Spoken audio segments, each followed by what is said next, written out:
ফের এসআইআর আতঙ্কে মৃত্যু। দুই ছেলে এক মেয়ের নামে হিয়ারিং নোটিশ এসেছে। হৃদরোগে আক্রান্ত হয়ে মৃত্যু হয়েছে বাবার। কথা বলবো সুপ্রতিমের সঙ্গে। সুপ্রতিম, এই হিয়ারিং এর আতঙ্কেই কি মৃত্যু হয়েছে বৃদ্ধের, কি বলছে পরিবার?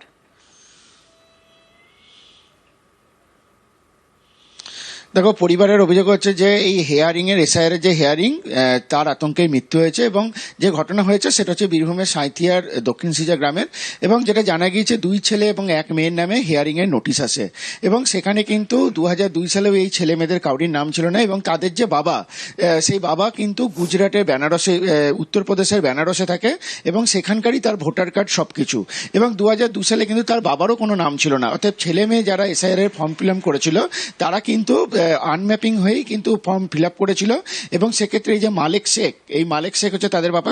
কয়েকদিন আগে বেনারস থেকে বাড়িতে আসে এবং ছেলে মেয়েদের যখন হিয়ারিং এর নোটিশ এসছে তখন তিনি কিন্তু চিন্তায় পড়ে যায়, এমনটাই কিন্তু জানিয়েছে তার পরিবারের লোক। এবং গতকাল রাত্রে তার হৃদরোগে মৃত্যু হচ্ছে এবং পরিবারের লোক যেটা জানিয়েছে যে দুই ছেলে জরিফ শরীফ এবং এই মকিনা বিবি, তাদের নামে যে হিয়ারিং এর নোটিশ এসছে সেক্ষেত্রে তাদের কি হবে, কারণ তার বাবারও নাম ছিল না, তাদেরও নাম নেই।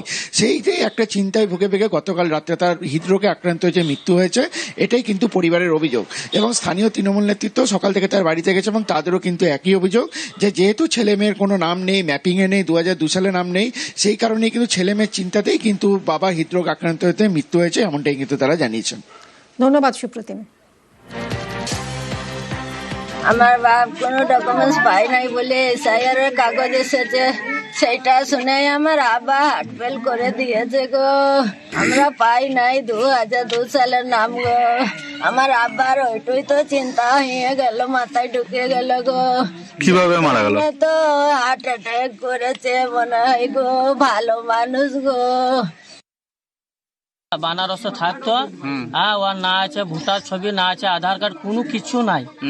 এবারে দুটো ছেলে একটা মেয়ে, অনাহারে কাঁদছে। কালকে নোটিশ এসেছিল এসআইআর, ওইটা খবরটা শুনে আমাদের সাথে গল্প বাণিজ্য করে নিজে নিজে হার্ট ফেল নিয়ে মারা গেল। কেন? ওই টেনশনে যে আমার ছেলে তিনটে কি হবে, এসআইআর টেনশনে। 2002 কি নাম নেই? না, কোনো নাম নাই। দুটো ছেলে একটা মেয়ের নামে নোটিশ এসেছে নাকি এখানে। নোটিশ আসার অতটা শুনেই অনেকে একটা অস্বস্তি বোধ করছিল, হসপিটাল নিয়ে যাওয়ার সুযোগ পাইনি, মারা গেছে। 2002 কি নাম নাই কারোর পরিবারের? ওটা খুঁজে নিচ্ছি, খুঁজে নিয়ে দেখছি। গতকাল ঠাকুরবাড়িতে যে মারামারির ঘটনা ঘটেছিল, ফেলে মারধর করা হয়েছিল মমতাবালাপন্থী মতুয়াদের, অভিযোগ ছিল শান্তনুপন্থী মতুয়াদের বিরুদ্ধে। সেই ঘটনায় একজনকে গ্রেফতার করেছে পুলিশ। অনিরুদ্ধ রয়েছে, আরো বিস্তারিত জানাবে অনিরুদ্ধ। দেখো মিমি, গতকাল ঠাকুরনগর ঠাকুর বাড়িতে যে ধুমধুমার কাণ্ড ঘটে, ঠাকুরনগরে শান্তনু ঠাকুরের বাড়ির সামনে মমতা ঠাকুরের গোষ্ঠীর মতুয়ারা বিক্ষোভ দেখাতে গেলে এবং সেখানে তাদেরকে মারধর করা হয় বলে অভিযোগ তোলা হয়। পরবর্তীতে এই ঘটনা নিয়ে মমতা ঠাকুরের মতুয়া মহাসংঘের পক্ষ থেকে গাইঘাটা থানায় রীতিমতো লিখিত অভিযোগ দায়ের করা হয়। সেই অভিযোগের ভিত্তিতে গাইঘাটা থানার পুলিশ বাগদার হেলিঞ্চা থেকে বরুণ বিশ্বাস নামে এক মতুয়া সমর্থককে গ্রেপ্তার করেছে। এই বরুণ বিশ্বাস শান্তনু ঠাকুরের অনুগামী বলেই পরিচিত এবং তাকে ইতিমধ্যেই গ্রেপ্তার করেছে এবং অন্যদের খোঁজে তল্লাশি চালাচ্ছে। অন্যদিকে শান্তনু ঠাকুরের তরফ থেকে ইমেল মারফত স্বরাষ্ট্রমন্ত্রী, প্রধানমন্ত্রী এবং রাজ্যের ডিজির কাছে অভিযোগ জানানো হয়েছে। তারাও দুজনের বিরুদ্ধে অভিযোগ জানিয়েছে। পুলিশ সমস্ত ঘটনার তদন্ত করছে এবং একজনকে গ্রেপ্তার করেছে ইতিমধ্যেই। আরো অন্য কারা অভিযুক্ত আছে তাদের খোঁজেও তল্লাশি চালাচ্ছে গাইঘাটা থানার পুলিশ। মিমি, ধন্যবাদ।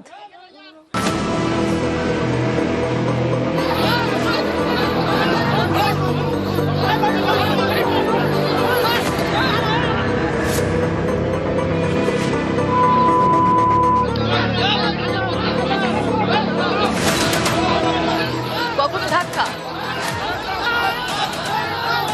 কখনো আবার ফেলে মার, কিল জ্বর কিছুই বাদ গেল না।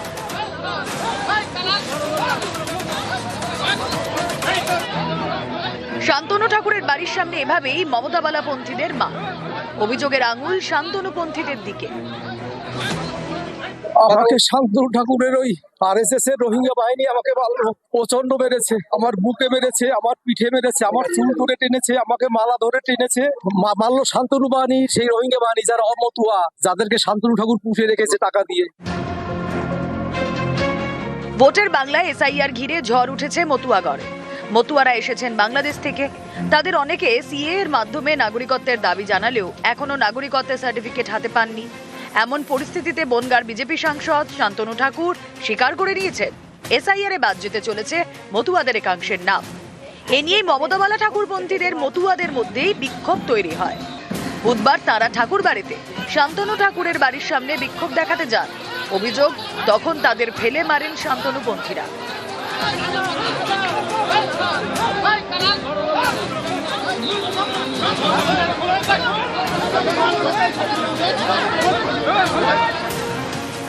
মতুয়ারা আজকে প্রতিবাদ করতে গেছিল যে 1 লক্ষ ভোট যদি কেটে যায় মতুয়াদের, তাতে আমার কোনো আপত্তি নেই। যদি 50 লক্ষ মুসলমানের ভোট কাটে, না আজকে জবাব চাইতে গেছিল। তারা তো মারামারি করতে যায় না, কিন্তু সে আগের থেকে বিজেপির প্রেসিডেন্ট বনগাঁর সেখানে দাঁড়িয়ে তাদের রেখে আজকে গুন্ডা বাহিনী এনে যেভাবে মতুয়াদের গায়ে হাত দিয়েছে, প্রতিবাদ করার তার যে আজকে অধিকার নেই। এই রাজ্যে ক্ষমতা আসে, তাহলে আগামীতে ভবিষ্যৎ কি হতে পারে? আমি কখনোই মতুয়াদের নাম বলিনি, আমি বলেছিলাম আমাদের লোক, তাতে উদ্বাস্তু মানুষ যুক্ত আছে।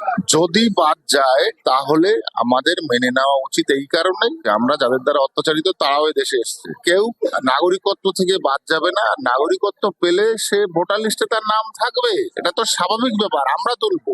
মমতা ঠাকুর একটা সম্পূর্ণ অশিক্ষিত মহিলা, পুরো অজ্ঞতার সঙ্গে কোনো রকম চালচুলো নেই। একটা ন্যারেটিভ খাড়া করতে হবে, টিএমসির পক্ষ থেকে দেখাতে হবে, কারণ ওর কটা টিকিট নিতে হবে না।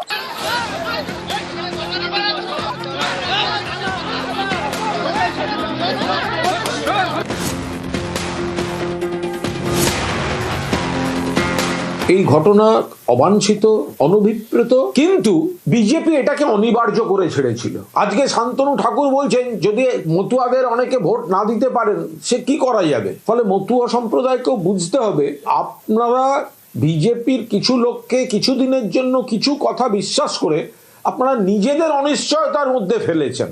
1 কোটি রোহিঙ্গা বাদ যাবে, আরে একটা রোহিঙ্গা খুঁজে পেলে না, বহু সংখ্যক মতুয়া সম্প্রদায়ের মানুষের নাম অনিশ্চয়তার মধ্যে পড়ে গেল। তো আপনাদের কাছে কৈফিয়ত চাইবে না?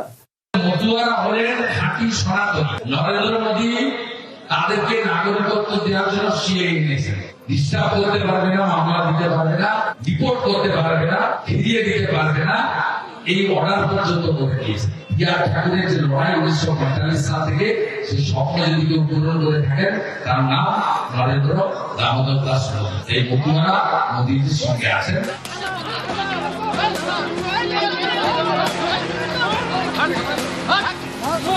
নিউজ 18 বাংলা।